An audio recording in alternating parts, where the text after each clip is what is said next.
Halo para pemirsa, ketemu lagi dengan channel pendidikan Anda, yaitu sebuah channel untuk berbagi pengetahuan dan belajar sepanjang hayat, suyanto.id. Nah, rame-rame dukunglah kita supaya kita berada pada channel yang berada di pilihan paling utama, paling tidak di sistem YouTube. Caranya klik subscribe supaya kita bisa menampilkan konten alternatif dari konten-konten yang marak, yang berisi hanya berupa kehidupan, kemewahan, kadang-kadang fitnah, dan kadang-kadang dan bahkan sering pornografi. Nah, kita ini adalah pendidikan luar biasa yang harus kita jalani sepanjang hayat. Oleh karenanya, ikutilah kita. Jangan sampai lupa untuk klik subscribe. Nah, kali ini kita akan berbicara di episode di episode 20 bersama narasumber istimewa kita, Bapak Profesor Dr. Said Hamid Hasan, Guru Besar UPI. Dan apa yang akan kita bagi di sini untuk belajar sepanjang hayat kita adalah pertanyaan besar. Apakah KTSP masih ada di kurikulum Merdeka? Bagaimana penjelasannya? Ikuti kita dan kita sapa dulu. Assalamualaikum warahmatullahi wabarakatuh, Prof. Hamid. Waalaikumsalam warahmatullahi wabarakatuh, Profesor Yanto dan Ibu Bapak penggemar suyanto.id. Selamat pagi dan salam sejahtera bagi kita semua. Ya, selamat Idul Adha bagi yang merayakannya. Ya. Dan kita bertemu lagi. Ya. Saya sudah makan kambing, Pak Hamid. Nah, gini Pak Hamid, kembali kepada tema kita, yaitu mengenai KTSP dalam kurikulum Merdeka. Dalam implementasi kurikulum Merdeka, ini kan banyak orang mencari-cari. Dan bahkan saya barusan mewawancara seorang kepala sekolah di daerah saya yang sekolahnya bagus, bahwa sekolah sekarang dikategorikan menjadi mandiri belajar, mandiri berubah, dan mandiri berbagi. Nah, itu kan mestinya ada sentuhan-sentuhan dengan gagasan KTSP yang kita rumuskan ketika kita membentuk, membuat legal draft dari undang-undang Siknas dulu, Pak Hamid. Gimana Pak Hamid? Supaya jelas kepada mereka itu, Pak Hamid. Iya, sebetulnya sejak Undang-Undang Sisiknas tahun 2003 itu, kurikulum di Indonesia itu terbagi dalam 3 level. Jadi ada kurikulum nasional yang pada waktu yang pertama itu setelah Undang-Undang Sisiknas kan tahun 2003. Ya. Tahun 2006 itu keluar kurikulum nasional. Nah, itu adalah kurikulum nasional tahun 2006. Nah, kurikulum nasional 2006 ini sesuai dengan Undang-Undang Sisdiknas harus dilaksanakan dalam bentuk diimplementasikan dalam bentuk KTSP, yaitu kurikulum tingkat satuan pendidikan. Dan ini adalah bentuk diversifikasi dari kurikulum nasional, penyesuaian dari kurikulum nasional terhadap lingkungan sekolah dan sebagainya. Nah, itu adalah level kedua. Kemudian ada level ketiga, yaitu kurikulum guru, yaitu berkenaan dengan mata pelajaran itu. Mungkin ada yang bentuknya RPP. Nah, jadi kurikulum 2006 itu kurikulum pertama nasional, kurikulum nasional pertama yang dilaksanakan dalam bentuk KTSP. Kemudian kurikulum 2006 itu kan diganti oleh kurikulum 2013. Ya. Nah, kurikulum 2013 itu menggantikan kurikulum 2006. Jadi dia kurikulum nasional. Nah, kurikulum 2013 ini pun diimplementasikan dalam bentuk KTSP. Dalam bentuk kurikulum guru. Jadi itu tetap struktur itu, nasional, KTSP, guru. Nah, sekarang kurikulum nasionalnya akan diganti atau sebagian sudah diganti dengan kurikulum Merdeka. Nah, ini adalah kurikulum nasionalnya. Ya, walaupun sekolah masih bisa memilih kurikulum nasional mana yang mau dipakai gitu kan. Tapi ini kurikulum nasionalnya. Nah, ini nanti akan dilaksanakan dalam kurikulum tingkat satuan pendidikan. Tetapi namanya tidak lagi KTSP, tapi namanya KOSP. KOSP. Nah, setelah itu ada lagi kurikulum guru juga. Harus dikembangkan oleh guru, bentuknya modul, RPP, dan sebagainya seperti itu. Oke. Dan Pak Hamid, Jadi, Pak Hamid, singkatannya supaya jelas Pak Hamid, KOSP itu jangan dipisah. KO dan SP begitu. KOSP, Kurikulum Operasional Satuan Pendidikan. Betulkah begitu? ya, betul. Ya, oke. Jadi kalau dulu kurikulum tingkat satuan pendidikan, sekarang kurikulum operasional tingkat satuan pendidikan gitu ya. Disingkat KOSP. Ya. Disingkat KOSP. Nah, jadi sebetulnya tidak ada perubahan di situ. Jadi kita melihatnya kurikulum nasional itu 2006 itu kurikulum pertama di Indonesia yang secara resmi dilaksanakan dalam bentuk KTSP. Ya. Kurikulum 2013 adalah kurikulum nasional kedua yang dilaksanakan dalam bentuk KTSP. Kurikulum Merdeka adalah kurikulum nasional ketiga yang dilaksanakan dalam bentuk KTSP yang disebut KOSP. Ya. Kurikulum Operasional Satuan Pendidikan.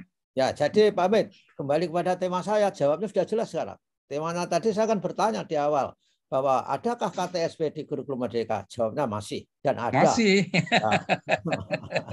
Ya, hanya namanya diubah gitu kan.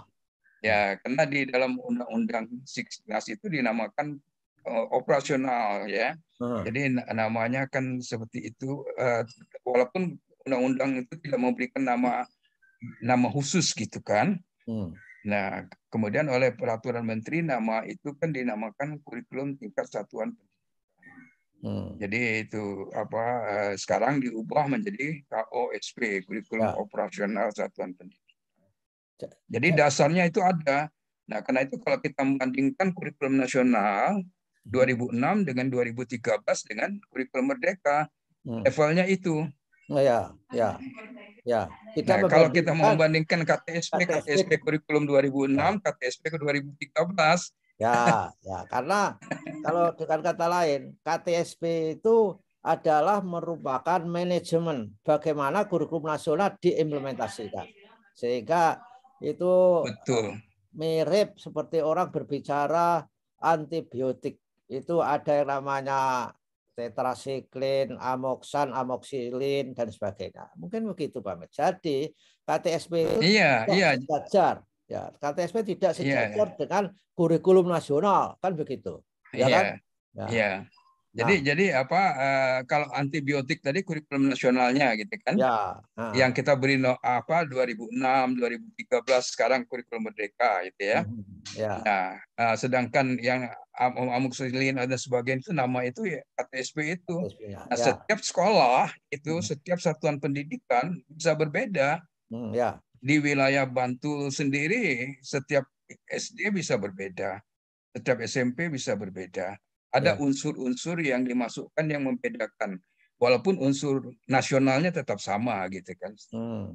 Ya, jadi itu merupakan breakdown dari kurikulum nasional untuk mencapai tujuan yang relevan dengan kondisi sekolah masing-masing, sehingga ada muatan lokal, sehingga ada kearifan lokal yang di-highlight yang harus diajarkan. Saya kira kalau orang dekat pantai mestinya berenang adalah merupakan salah satu KTSP yang dilakukan oleh sekolah itu. Ini kan merupakan kurikulum berdiferensiasi juga ini, Pak. Betul. Karena di dalam Undang-Undang Sisdiknas itu dikatakan kan ada prinsip diversifikasi. Nah, terjemahan prinsip diversifikasi itulah dalam bentuk KTSP. Nah, jadi dengan demikian kalau kita bicara diversifikasi, itu ada unsur yang sama, tapi ada unsur yang berbeda, gitu kan? Ya, itu. Ya, jadi dalam implementasi kurikulum Merdeka, kalau mereka mengatakan, oh kurikulum ini memiliki prinsip diferensiasi, sebetulnya sudah ada kan, bukan barang baru kan? Ya, secara resmi dicantum dalam Undang-Undang Sisdiknas 2003 dan secara resmi dilakukan mulai dari kurikulum 2006. Diversifikasi itu, ya, diferensiasi itu, yaitu bentuknya tadi itu KTSP. Nah, kemudian diikuti kurikulum 2013, kurikulum nasionalnya dilakukan dalam bentuk KTSP. Pedoman KTSP-nya juga mirip walaupun ada perbedaan dan ada perluasan di dalam kurikulum 2013 untuk KTSP-nya. Nah, KTSP di dalam kurikulum 13 itu bisa dalam bentuk mata pelajaran, bisa juga dalam bentuk KD-KD terhadap mata pelajaran, bisa kedua-duanya. Nah, sedangkan pada kurikulum 2006 itu bentuknya terutama dalam muatan lokal. Ya. Lalu ini Pak Hamid, ini kan sejarah masa lalu yang sebetulnya nggak boleh dilupakan. Walaupun ingin mengintrodusir kurikulum merdeka. Nah, untuk melaksanakan kurikulum merdeka ini yang biasa disebut dengan IKM, itu gimana Pak Hamid? Supaya terjadi diferensiasi itu. Guru itu harus ngapain gitu loh. Itu kan bingung juga itu gurunya. Gimana Pak Hamid? Ya, yang pertama satuan pendidikannya dulu, Pak Yanto. Ya.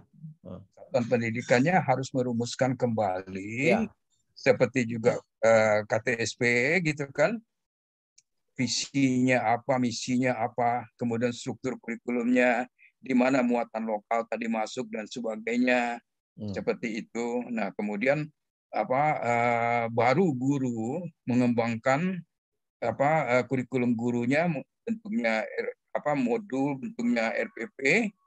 Ya, itu berdasarkan kurikulum satuan pendidikan tadi. Jadi berdasarkan kurikulum operasional satuan pendidikan kalau kurikulum merdeka gitu kan. Nah, jadi jadi sekolah, guru semuanya itu harus merancang dulu KOSP-nya, KTSP-nya itu, ya. Nah, setelah itu baru berdasarkan apa yang ditentukan oleh sekolah, katakan umpamanya kalau dalam kurikulum merdeka, kapan proyek itu, apa tema proyek yang dipilih satu tahun itu. Nah, itu kan sudah harus ditentukan dari awal, sehingga nanti guru mata pelajaran itu atau kelas itu, SD, mengarah kepada tema-tema yang sudah ditetapkan bersama untuk satuan pendidikan. Ya. Harusnya Pak Hamid, saya kira kurikulum itu kalau di tataran teori itu memang sampai nasional, level provinsi. Kemudian kalau kita juga bisa membreakdown level kabupaten, artinya ke dinas-dinas pendidikan itu mestinya juga harus punya kurikulum di tingkat mereka yang itu diberikan kepada sekolah, dijabarkan menjadi kurikulum operasional satuan pendidikan supaya relevansi pendidikan itu selalu ada dan pembelajaran terdiferensiasi itu juga ada. Gimana ide ini terlalu mengada-ada atau bisa mungkin terjadi, Pak? Nah, itu benar Pak Yanto, seharusnya begitu. Karena itu kan di dalam pedoman KTSP dan dalam pedoman KOSP itu masih sama. Harus bekerja sama di bawah koordinasi dinas. Ya, jadi dengan demikian kan kalau SMA, SMK itu kan wewenang provinsi. Artinya dengan dinas provinsi. Nah, kalau umpamanya SMP, SD itu wewenang kabupaten kota, dengan demikian dinas kabupaten kota, ya, dinas pendidikannya. Jadi memang harus koordinasi itu sejak dari 2006 itu sudah ditetapkan seperti begitu. Harus ada koordinasi antara itu. Tapi koordinasi itu Pak Hamid itu gampang diucapkan tapi sulit dilaksanakan. saya dulu ketika masih di Jakarta kalau ngomong koordinasi, kalau saya bisa beli koordinasi, itu saya beli sebanyak-banyak mungkin. Saya bagikan kepada Anda. Tapi sulit koordinasi itu. Yang dulu itu dalam manajemen terkenal KIS itu. Apa itu? Koordinasi, integrasi, sistem, dan sebagainya itu. Lalu diplesetkan. KIS itu menjadi ke istana sendiri-sendiri. Artinya nggak ada koordinasi. Nah, ini memang sulit.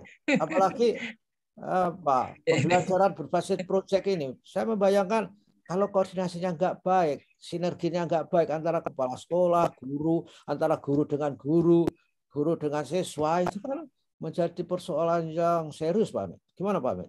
Ya. Oh iya, proyek di dalam KOSP, ya di dalam kurikulum merdeka itu sangat-sangat kompleks. Ya, yang pertama kan mereka harus menentukan tema yang diambil. Ya. Nah, itu sudah harus jadi pemahaman terhadap tema yang dipakai itu, yang diambil itu harus sama. Seperti kata Pak Yanto, koordinasi tadi. Banyak kepala dinas pendidikan itu yang tidak ngerti kurikulumnya. Ya. Jadi mereka tidak bisa juga melakukan koordinasi dengan baik seperti begitu. Nah, ini juga begitu. Kalau di sekolah itu, yang di dalam kurikulum 13 itu sudah dianjurkan supaya guru itu dalam satu komunikasi, dalam satu yang dinamakannya Community of Educators, komunitas pendidik, itu merancang bersama. Nah, ini kan bukan tradisi yang mudah. Ya. Itu. Jadi bisa terjadi miskoordinasi atau diskoordinasi di sana gitu kan ya. Kalau tidak dilakukan ya Pak Yanto mengajar mata pelajaran X, saya mengajar mata pelajaran Y. Pak Yanto mengembangkan umpamanya kemampuan X A, saya mengembangkan kemampuan B, kan nggak nyambung. Ya. Kalau kontennya iya tergantung mata pengetahuannya ya tergantung kepada ini, tapi kan di samping pengetahuan konten itu kan ada kemampuan berpikir. Mestinya kalau Pak Yanto mengembangkan memahami C2, saya juga mengembangkan memahami C2. Jadi saling memperkuat dengan materi yang pengetahuan yang berbeda. Sehingga kemampuan memahaminya itu kuat. Saling memperkuat. Nah, kalau Pak Yanto mengajar di kelas 2, saya mengajar di kelas 3, harus ada kesinambungan juga kan? Ya. Nah, ini kerjasama begini nggak ada. Ya. Jadi di KOSP itu juga harus tetap berpegang pada prinsip akademik, prinsip teori kurikulum yang mengutamakan misalnya relevansi vertikal dan horizontal. Bukan begitu? Iya. Sangat betul. Ya. Sebab itu, anak didiknya satu. Sama, bukan satu, sama gitu kan? Pak Yanto mengajar kelas 2 SMP, saya mengajar kelas 2 SMP, muridnya sama. Nah, itu artinya bahwa guru, kepala sekolah perlu pelatihan, training, dan perlu pendampingan. Itu kuncinya. Yang itu mungkin yang belum dilaksanakan secara intens. Ya sudah memang dilaksanakan, tapi harus lebih intens lagi. Gimana Pak Amit? Oh iya Pak Yanto, itu benar. Saya juga sudah kebukakan bahwa kalau pelatihan one shot training, jadi hanya satu kali, itu tidak pernah berhasil. Dan itu sudah hasil research yang jauh banyak sekali dan di berbagai negara. Ya, jadi dengan demikian pelatihan itu selalu harus ada yang rutin, pengulangan kembali, baru dia terbentuk kebiasaan baru. Ya, kalau tidak jangan harapkan. Ya, betul. Ya, dalam risetnya pendidikan karakter menghabituasi perilaku baru, kultur baru itu perlu habituasi 21 kali, Pak. Jadi tapi kalau untuk mengubah karakter buruk diubah menjadi karakter yang bagus, maka habituasinya bahkan harus lebih banyak. 100 kali paling tidak. Nah, menganalogikan dengan itu, kalau IKM, Project Based Learning, tanpa ada pelatihan habituasi, saya kira kita berharap itu sukses secara nasional, Pak. Ya, akan menjadi macan kertas. Jadi ya hebat di kertas gitu kan, tapi tidak terjadi. Jadi pelatihan guru kita itu yang juga harus diubah Pak Yanto. Kalau kita bisa mencontoh Jepang itu kan setiap 2 tahun sekali LPTK itu bekerja sama dengan pemerintah melakukan pelatihan guru. Jadi guru itu tidak pernah ditinggalkan begitu saja. Selalu ada pelatihan, penyegaran. Nah, kualitasnya terus terjaga begitu. Ya, kita mengalami sendiri kalau kita nggak dapat pelatihan lagi atau kita tidak membaca lagi. Pak Yanto tidak membaca, saya tidak membaca, melorot kan itu? Melorot. Ya.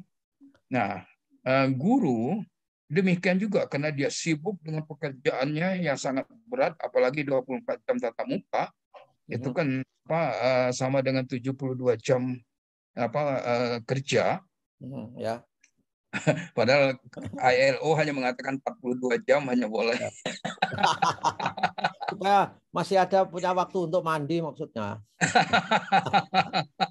Bagaimana dia bisa membaca, apalagi tidak ada perpustakaan gitu kan ya. Jadi ya sekarang ada internet, tapi kan tidak semua sekolah punya internet juga gitu. Ya, Kan seperti itu ya. Dan tidak ada sekolah itu harusnya setiap 1 semester itu melakukan di antara mereka workshop atau apa sehingga terjadi penyegaran kan. Nah, ini kan harus dibentuk, tidak bisa hanya sekali latihan seperti kata Pak Yanto tadi, karena mengubah karakter. ya baiklah Pak Hamid, kita sudah berbincang-bincang dan bagian dari perbincangan kita ini adalah merupakan feedback bagi pengambil kebijakan dan merupakan motivasi yang harus dimiliki oleh guru supaya di dalam melaksanakan kurikulum merdeka itu selalu baik sesuai dengan harapan. Terima kasih Pak Hamid atas kebersamaannya. Minggu depan. Sama-sama Pak Yanto, dan kita ketemu lagi. Tapi tadi itu bahwa kurikulum nasional tidak bisa dibandingkan dengan KTSP karena setiap kurikulum nasional itu ada KTSP-nya, KOSP. KTSP 1 dengan KTSP lain dia akan berhubungan dengan sesuatu yang lokal, jadi tidak bisa juga kita bandingkan gitu ya. Masing-masing punya hakikatnya. Tidak boleh itu kalau KTSP 1 dengan KTSP lain sama. Ini. Oke. Jadi mudah-mudahan ini ada manfaatnya lah ya Pak. Insya Allah Pak Hamid. Mudah-mudahan. Terima kasih. Mudah-mudahan sehat selalu Pak Hamid. Wassalamualaikum warahmatullahi wabarakatuh. Waalaikumsalam warahmatullahi wabarakatuh.